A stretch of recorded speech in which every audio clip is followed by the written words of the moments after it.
para sa mga vlogger na hindi pa na-monetize or para sa mga na-monetize na pero hindi pa na-unlock ang lahat ng mga monetization tools. Baka na-invite na kayo ni Facebook pero hindi nyo nakita sa notification or hindi kayo nakatanggap ng mga notification.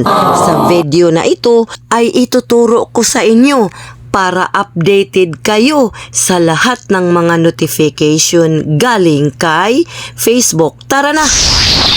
Pindutin lang ang ating Facebook app at pindutin ang ating profile na nasa itaas sa kanan at pindutin ang media at hanapin ang app updates. Kung makikita natin ay naka-off lahat yan. So, i-on natin yan ang auto-update Facebook, allow updates over any network at ang notification. At naka-on na din ang ating Facebook update available. So, yun lang mga idol. Sana nakatulong at abangan ang susunod ko pang mga tutorials. Maraming salamat po!